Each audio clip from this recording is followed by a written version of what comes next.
క్రైస్తవంలోకి మారితే ఎస్సీ హోదా రద్దే, వారికి ఎస్సీ ఎస్టీ అట్రాసిటీ చట్టం వర్తించదు.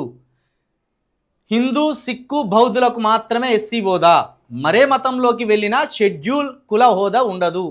తక్షణమే సంపూర్ణంగా ప్రయోజనం కోల్పోతారు.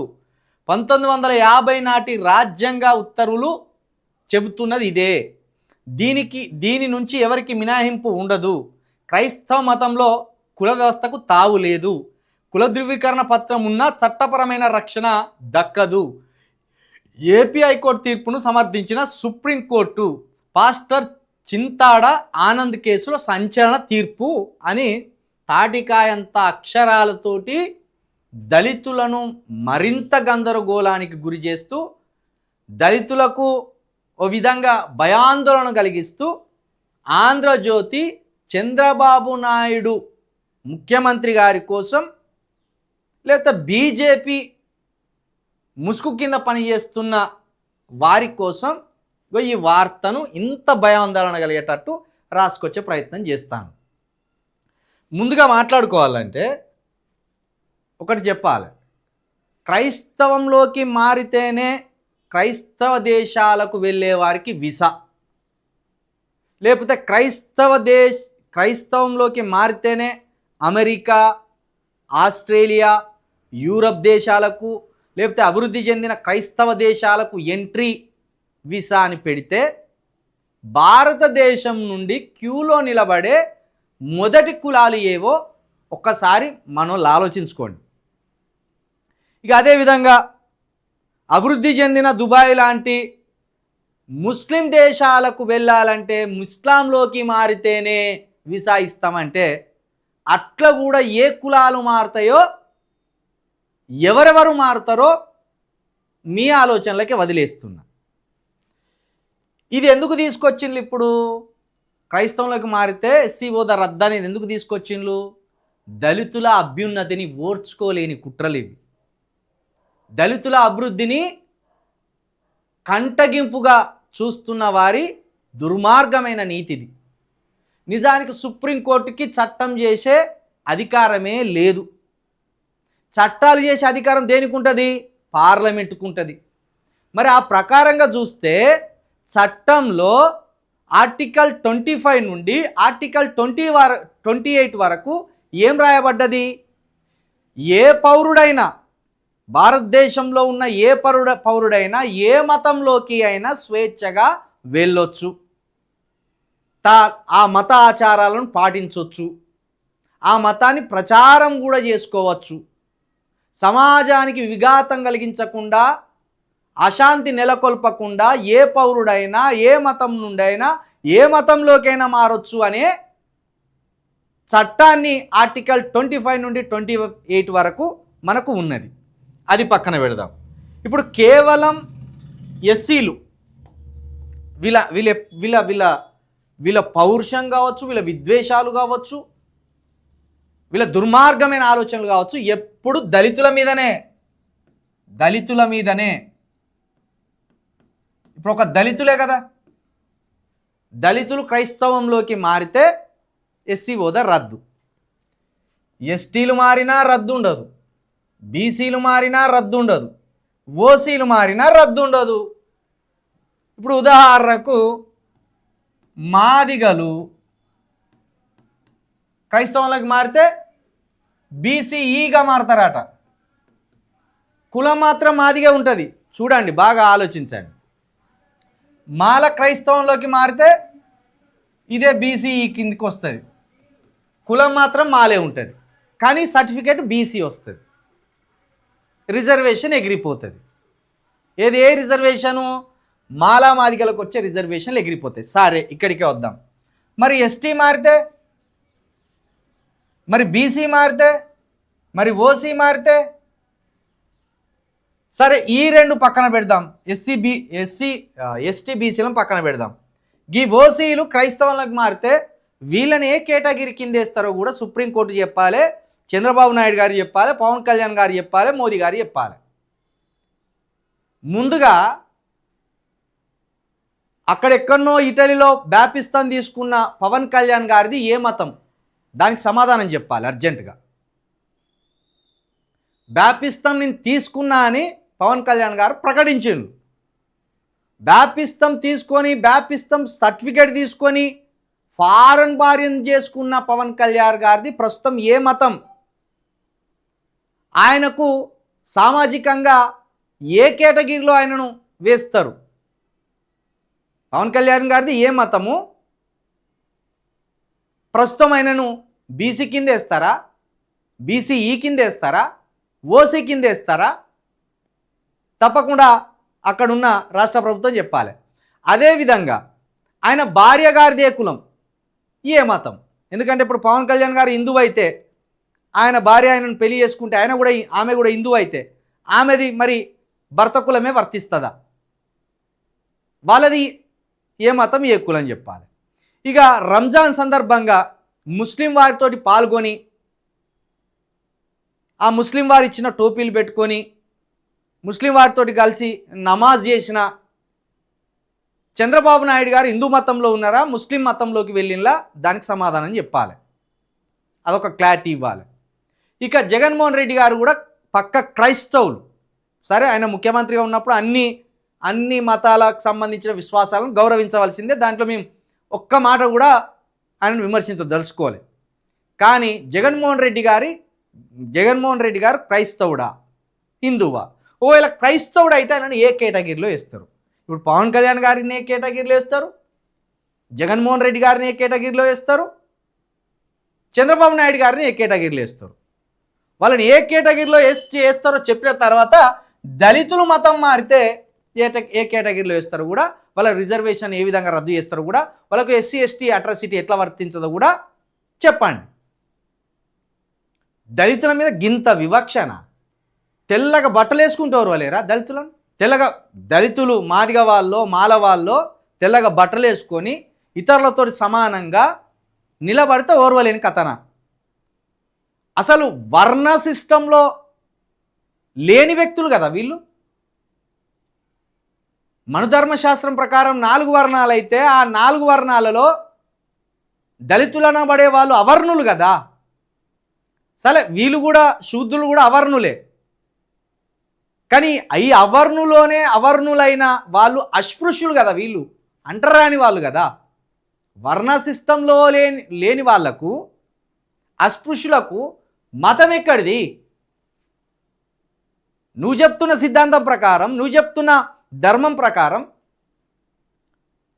బ్రహ్మ ముఖం నుండి బ్రాహ్మణులు, భుజాల నుండి వైశ్యులు, తొడల నుంచి క్షత్రియులు, పాదాల నుండి శూద్రులు అన్నప్పుడు మరి ఈ అంటరాని వారు అసలు బ్రహ్మకు సంబంధించిన ఏ అంగం నుండి కూడా వీళ్ళు జన్మించలేదు. బ్రహ్మకు సంబంధించి ఏ అంగం నుండి వీళ్ళు జన్మించనప్పుడు వీళ్ళకు మతం ఎక్కడిది, ధర్మం ఎక్కడిదిగా? వీళ్ళు ఎవరు అసలు? వీళ్ళు ఏ మతంలోకి పోతే మీకు వచ్చే నొప్పేంది? ఇక అంటే వీళ్ళకి ఏ బెనిఫిట్స్ అందొద్దు, వీళ్ళు విజ్ఞానవంతులు కావద్దు. ఇంకా చూడు, ఇక్కడ ఏమంటారు? బౌద్ధం, సిక్కు, హిందూ అంటే కుల వివక్ష హిందూ మతంలో ఉన్నది అనేది అందరికి తెలిసిందే. దీన్ని ఎవ్వరు కూడా అన్యతగా భావించవద్దు. ఇది దళితుల వేదన. ఇది రాముని గుడికో, శివుడి గుడికో, వెంకటేశ్వర స్వామి గుడికో పోతే కొట్టి చంపుతారు. అక్కడ మీరు గుళ్ళోకి వచ్చి రావడం ఏందిరా అని కొట్టి చంపుతారు. పోనీ మీరు గుళ్ళోకి రానిస్తలేరు, క్రైస్తవంలోకి పోయి ఆ చర్చిలో 4 మాటలు విని బాగుపడదామంటే అలాగ పోతే నీ దళిత కార్డు రద్దు, నీ రిజర్వేషన్లు రద్దు అంటాను. ఇది కుట్ర కాదా? ఇది కుట్ర కాదా? ఇది ఇన్ని రకాల కుట్రలు ఒక దళితుల మీదేనా? మీరు దళితులను ఈ దేశానికి శత్రువులుగా మార్చబోతున్నారు. మీరే శత్రువులు తయారు చేసుకుంటారు. వాళ్ళు ఈ సమాజంతో కలిసిపోయి గుళ్ళల్లోకి పోవాలి, ఆ పూజల్లో పాల్గొనాలి, వెంకటేశ్వర స్వామి గుడికి పోవాలి, రాములవారి గుడికి పోవాలి, శివుని గుడికి పోవాలి అనే ప్రేమతోటి, ఆ ఉత్సాహంతో దళితులు ఉంటారు. కానీ ఆ గుళ్ళలకు రానియరు. పోనీ క్రైస్తవంలోకి పోదాం, యేసయ్యను మొక్కుదాం, అంతో ఇంతో బుద్ధి నేర్చుకుందాం అంటే అటు పోనీయకుండా అక్కడ అడ్డుకట్ట వేస్తారు. ఇప్పుడు ఈ దేశానికి వాళ్ళు శత్రువులుగా అమ్మంటే ఎందుకు గారు? ఈ సిస్టానికి వాళ్ళు శత్రువులుగా అమ్మంటే ఎందుకు గారు? ఏ స్వేచ్ఛ లేకుండా చేస్తా అంటారు, ఏ అభివృద్ధి లేకుండా చేస్తా అంటారు. వీళ్ళను మీ నుండి విభజించి మీరు మాకు శత్రువులు అనేటట్టు వాళ్ళకు ఆలోచన పుట్టిస్తాను కదా. దీనికి పాలకులు సిగ్గుపడండి. ముందు పాలకులుగా సిగ్గుపడండి.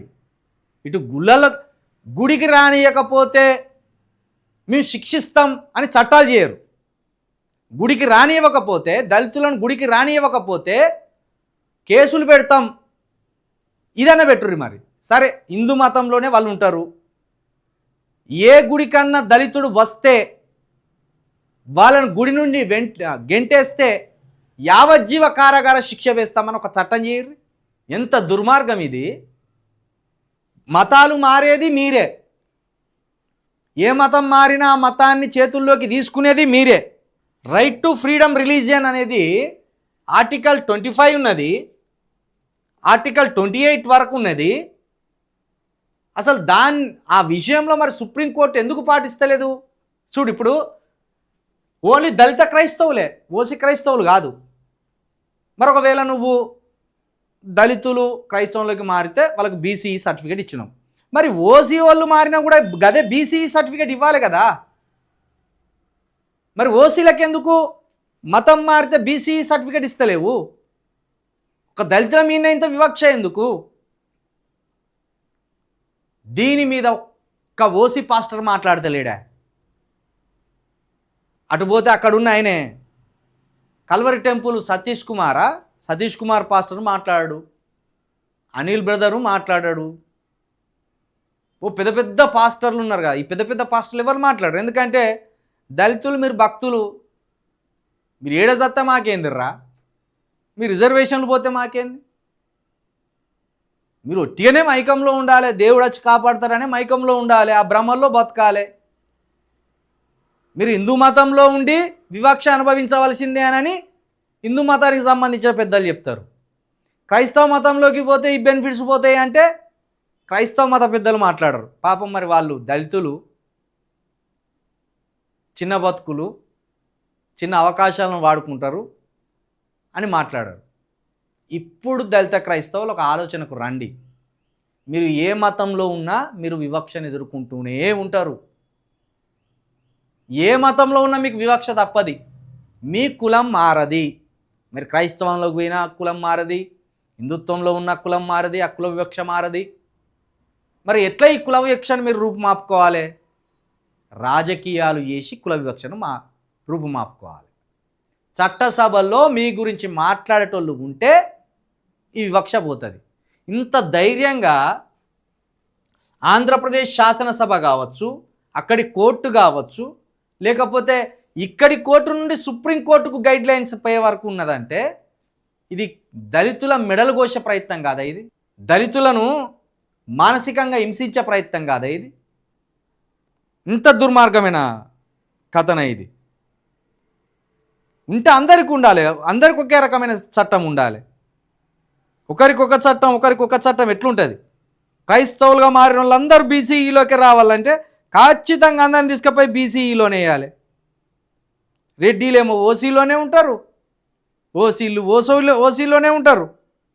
ఇక్కడ ఒక సంతోషపడే విషయం ఏంటంటే క్రైస్తవంలో అంటుడు ముట్టుడు ఉండదు, అలా ఏ అసమానత ఉండదు అని స్పష్టం చేసింది సుప్రీంకోర్టు.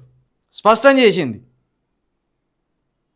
క్రిస్టియన్స్లలో రెడ్డి క్రిస్టియన్స్ ఉన్నారు, కమ్మ క్రిస్టియన్స్ ఉన్నారు, బీసీ క్రిస్టియన్స్ ఉన్నారు, బ్రాహ్మణ క్రిస్టియన్స్ ఉన్నారు. అంతెందుకు ఇక్కడ భారతదేశంలో క్యాథలిక్ సంస్థ అనేది ఏదైతే ఉన్నదో, ప్రపంచంలో క్యాథలిక్ సంస్థ అనేదే ప్రపంచ క్రైస్తవానికి ఒక పెద్ద సంస్థ.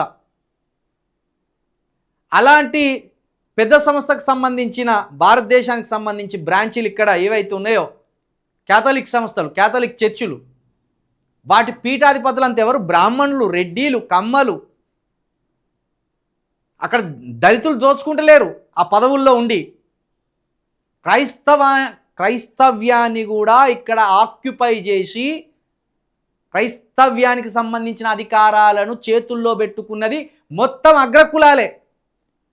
అంతేందుకు ఇప్పుడు కల్వర్ టెంపుల్ నడిపిస్తున్నారు సతీష్ కుమార్ గారు, ఆ బ్రదర్ సతీష్ కుమార్ గారు అంటారు. ఆయనది ఏ క్యాస్టు? పెదకాపు. ఆయనే పెదకాపు. మరి ఆయన ఎందుకో తీసుకుపోయి బీసీలో ఎత్తలేరు? సామాజిక వర్గం పరంగా ఆయన పెదకాపు, ఆంధ్రాకి వస్తే ఆయన ఓసీల కింద ఉంటారు. మరి ఆయన తీసుకొచ్చి దళితుల్లాగానే బీసీ కింద ఎందుకు వేస్తలేరు? ఇప్పుడు అనిల్ కుమార్ బ్రదర్ ఉన్నారు, షర్మిల గారి భర్త, ఆయన బ్రాహ్మణ్, ఆయన సంస్థ పెట్టి నడుపుతున్నాడు. సరే, ఆయన పరిచర్య ఆయన చేసుకుంటాడు, ఆయనను అనవలసిన అవసరం లేదు. కానీ మరి ఆయన సామాజిక వర్గం ఎందుకు మారతలేదు బీసీలోకి? దళితుల మీద ఎందుకు ఇంత వివక్ష అంటున్నాం మేము. క్రైస్తవంలోకి ఒక దళితులు మారితేనే మీ అట్రాసిటీ కేసు పోతుంది, మీకు రిజర్వేషన్ ఉండే తక్షణమే పోతుందట. కానీ అనిల్ కుమార్ బ్రదరు బ్రాహ్మణుడు, ఆయన తక్షణమే బీసీగా మారడు. జగన్మోహన్ రెడ్డి ఓసీ తక్షణమే బీసీగా మారడు. చంద్రబాబు నాయుడు ఓసీ తక్షణమే బీసీగా మారడు. కానీ దళితులు మాలమాదిగలు మాత్రం తక్షణమే బీసీలుగా మారిపోతారు. ఈ దయచేసి సమాజం మొత్తం ఈ దుర్మార్గాన్ని ఆలోచించాలి. ఎందుకింత? నిజంగా దళితులు చాలా ప్రేమగల్లోళ్ళు, వాళ్ళు అందరితో కలిసిపోవాలనే ప్రయత్నం చేస్తారు. నిజంగా మీరు ఇక్కడ దళితులు మతం మారడం వల్ల హిందూ జనాభా తగ్గిపోతుంది, హిందుత్వానికి ప్రమాదం అనుకున్నప్పుడు సివిల్ కోడ్ దేర్రి మీరు. సివిల్ కోడ్ ఎందుకు తెత్తలేరు మీరు? యూసీసీ అని ఉన్నది కదా. మోడీ గారు సివిల్ కోడ్కు తీసుకొచ్చి మన హిందూ జనాభాను పెంచుతారు, ఇతర మతాల ద్వారా ఏర్పడే ప్రమాదాన్ని అరికడతారన్నారు. ఎందుకు తేలే మరి? ఎందుకు వెనుక అడిగేసాను మరి? ఇదే సివిల్ కోడ్కి సంబంధించి కూడా ఓ రోజు చెప్తాం, భాగవతం. అదేమో తేరు, సివిల్ కోడ్ ఏమో తేరు. సివిల్ కోడ్ అసలు ఈ దేశానికి ఎవరు ప్రమాదం అనుకుంటారు మీరు? మీరు చెప్తున్న పురాణాల ప్రకారం చూస్తే మాలమాదిగలు, దళితులు అసలు సిసలైన హిందువులు వాళ్ళు, మరి వాళ్ళ మీద ఇంత కక్ష ఎందుకు మీకు? అంటే ఇది బ్రాహ్మణ వ్యవస్థ ఆడిస్తున్న దుర్మార్గం. ఇది బ్రాహ్మణ వ్యవస్థ ఆడిస్తున్న దుర్మార్గం. ఇది సమాజం అర్థం చేసుకోవాలి. ఎప్పుడైతే బీసీలు బలంగా ఆలోచన చేస్తారో ఈ దేశం యొక్క అన్ని అసమానతలు పోతాయి. బీజేపీ లాంటి తీర్పులు ఎందుకు ఇప్పిస్తున్నదో, బీజేపీ ఈ దళితులను ధర్మం పేరుతోటి ఎందుకు హింసిస్తున్నదో, ఇవన్నీ ఆగిపోవాలంటే మన బీసీ సోదరుల ఆలోచన మారాలి. ముందు బీసీ సోదరులు ఇచ్చే బలంతో బీజేపీ కావచ్చు, వీళ్ళు కావచ్చు విర్రవీగుతాను. అసలు బీసీలకు జరిగే అన్యాయం బీసీలు తెలుసుకున్న రోజు బీజేపీ కూసాలు కలిదిలిపోతాయి. బీజేపీ అల్లుతున్న అన్ని అబద్ధాలు కూలిపోతాయి. ఆ రోజు రావాలని మనస్ఫూర్తిగా కోరుకుంటున్నా. సాటి సోదరులు ఎస్సీలు వాళ్ళకు రూపాయో పావులో బెనిఫిట్ కలుగుతుందంటే ఈ సమాజము ఓర్చుకుంటలేదు. నేను చెప్తున్నాగా, దళిత క్రైస్తవులకు వెంట్రుక కూడా కాదు, రాజ్యాంగం ఉన్నది మనకు అండగా. ఏం కాదు, మీ ఓట్లను బలంగా మా సొంటలకు ఎయిర్రి అన్ని హక్కులు ఉంటాయి. అంటే రోజు కొరడా దెబ్బలతో కొడతా అంటే కూడా మీరు సంతోషంగా అనుభవించాలరా దెబ్బలు అంటానంటే ఎంత దుర్మార్గం ఇది. కులం పేరుతోటి దూషణ ఉంటుందా? దేవాలయాల్లో కొత్తామంటే రానియరా, వేరే మతం మారదామంటే మారద్దంటారా? ఎట్లా మరి దళితులు బతికేది సమాజంలో? వర్ణ వ్యవస్థలో అస్పృశ్యులు అంటరాని వారు, వాళ్ళు ఏ మతం మారద్దు. అస్పృశ్యులుగానే ఉండాలి. నువ్వు అంటరానోడు అని అనగానే సంతోషంగా అనుభవించాలరా నువ్వు ఆ వివక్షను అని చెప్తాను అన్నట్టు. వీళ్ళు ఇంత దుర్మార్గమైన తీర్పులు ఎట్లిస్తానులో మరి ఏందో. ఇది కేవలం చంద్రబాబు నాయుడు వల్లనే జరుగుతుంది. ఇది ఆంధ్రప్రదేశ్లో ఉన్న దళితులు మీరు మోసపోయిన్లు. దళితులైతే ఈ దేశం మూలవాసులే కదా. మరి ఈ దేశం మూలవాసుల మీద ఇంత పగెందుకు? చంద్రబాబు నాయుడుకి కావచ్చు, బీజేపీకి కావచ్చు, ఇంత పగెందుకు? తెలివి కాలోళ్ళు అవుతానా? అభివృద్ధి చెందొద్దనా? అంతే కదా మరి. అభివృద్ధి చెందొద్దు, తెలివి కల్లోలు కావద్దు దళిత క్రైస్తవులు. వేరే ఓసీ క్రైస్తవులు కావచ్చు, కోట్లు కూడా పెట్టుకోవచ్చు. వాళ్ళు ఏ మతంలోకైనా మారచ్చు. తెల్లార వరకు అమెరికాకు ప్రెసిడెంట్ అవుతారు, క్రైస్తవంలో చేరితే అంటే కథ పోతారు, ఈ ఓసీలంతా పోయి క్రైస్తవంలోనే చేరుతారు. ఇప్పుడు చేరిన వాళ్ళంతా సాక్షులే, దానికి సాక్ష్యాల ఆధారాలు ఉన్నాయి. మీరు లెక్కలు తీసుకోర్రి. భారతదేశంలో ఉన్న క్యాథలిక్ సంస్థకు సంబంధించిన అధిపతులు ఎవరో ఒక్కసారి లెక్కలు తీర్రి. ఒక్క మాలమాదిగలు కానీ, ఒక్క బీసీలు కానీ, ఒక ఎస్టీలు కానీ అని ఉంటే నిజంగా మీ అందరికీ చేతులు ఎత్తి క్షమాపణ కోరుతా. తెలుగు రాష్ట్రాల నుండి మొదలు పెడితే ఢిల్లీ దాకా తీసుకోర్రి. క్యాథలిక్ సంస్థకు అధినేతలు ఎవరు తీస్తే లెక్క మొత్తం ఓసీలే. అంటే క్రైస్తవం ద్వారా ఎవరు బాగుపడ్డారు? ఓసీలు బాగుపడ్డారు, దళితులు బాగుపడలే. దళితులు ఇక్కడున్న భక్తుడే, వాడు అక్కడున్న భక్తుడే. కాకపోతే దళితులకు క్రైస్తవం ద్వారా కాస్త చదువు దొరికింది, కాస్త తిండి దొరికింది, కాస్త బట్ట దొరికింది, కాస్త విజ్ఞానవంతులైంది. అది ఓర్చుకోలేకపోతాను వీళ్ళు. కానీ వీళ్ళు మళ్ళీ విమర్శించేటోళ్ళు సోషల్ మీడియా ఎట్లా విమర్శిస్తారంటే రైస్ బ్యాగ్ కోసం మారిండు అంట. రైస్ బ్యాగ్ కోసం మారిండు వాళ్ళు. నువ్వు సిగ్గుపడవలసింది ఏంటంటే వాళ్ళు తినడానికి తిండి కూడా నువ్వు అందించలేదని అర్థం చేసుకొని సిగ్గుపడాలి అట్లా కామెంట్ చేసేటోళ్ళు. నువ్వు పెట్టే తిండి పెడితే వాడు అక్కడికి ఎందుకు పోవు? నువ్వు మనిషిగా చూడలేదు, కనీసం తిండి పెట్టలేదు, కనీసం నీళ్ళే వేయలేదు. వాడు ఆ తిండి పెట్టిన ఆ నీళ్ళు ఇచ్చిన వాంతో సమానంగా కూర్చోబెట్టుకున్నాడు. క్రైస్తవులు పెట్టే తిండి ఒకవేళ దళితులు తిని బాగుపడితే మరి క్రైస్తవ దేశాలు ఇక్కడున్న ఓసీలను వాళ్ళ సంస్థలకు అధినేతలుగా పెట్టుకున్నారంటే వీళ్ళు జీతగాళ్ళు కాదు, వాళ్ళకు బానిసలు కాదా? ఈ తీర్పుని ఖచ్చితంగా సవాల్ చేస్తారు. ఇంకా దుర్మార్గం ఏంటంటే ప్రవీణ్ పగడాలన్న వర్ధంతి, నిన్న మొదటి వర్ధంతి, ఆ మొదటి వర్ధంతి సందర్భంగా ఈ తీర్పు ఇచ్చిందిలే. ఒకవేళ ప్రవీణ్ పగడాలన్న బతికి ఉంటే దీని మీదనే ఆయన సుప్రీంకోర్టులో స్వయంగా ఆయనే లాయర్ కాబట్టి దాని మీద కొట్లాడి క్రైస్తవులందరికీ ఒక అద్భుతమైన చట్టం తీసుకురావడానికి కొట్లాడాలనుకున్నాడు. ఆయనను దుర్మార్గంగా చంపేసింది. ఖచ్చితంగా దళితుల మీద ఇంత వివక్షత చూపినందుకు ఈ దేశం ఏదో ఒక రోజు బాధపడవలసిన అవసరం వస్తుంది. దళితులను శత్రువులో చేసుకోకండి. 23 కోట్ల మంది ఈ దేశంలో దళితులు ఉన్నారు. దళితులు ఈ దేశ మూలవాసులు, స్వతంత్ర పోరాటంలో ఉన్నారు. ఒక ఉద్దమ్ సింగ్ స్వతంత్ర సమర యోధుడు, బాలగంగాధర్ తిలక్ గురువు ఎవరో ఒకసారి తెలుసుకోండి. రనాడే దళితుడు, బాలగంగాధర్ తిలక్ గురువు. కాబట్టి మీరు దళితులను శత్రువులుగా తయారు చేసుకుంటున్నారు. ఈ సమాజం వాళ్ళకి ఏ రూపాయి వస్తుందంటే దానికి అడ్డుకట్ట వేయాలి, వాళ్ళ మీద భయంకరమైన వేదన పెట్టాలి. ఇదానే తెలివి? ఎంత దుర్మార్గం! మీరు చంద్రబాబు నాయుడుని తీసుకొచ్చి కూర్చోబెట్టుకున్న రాగం అయిపోయింది. చంద్రబాబు నాయుడుని తీసుకొచ్చి కూర్చోబెట్టుకున్న రాగం అయిపోయింది మీరు.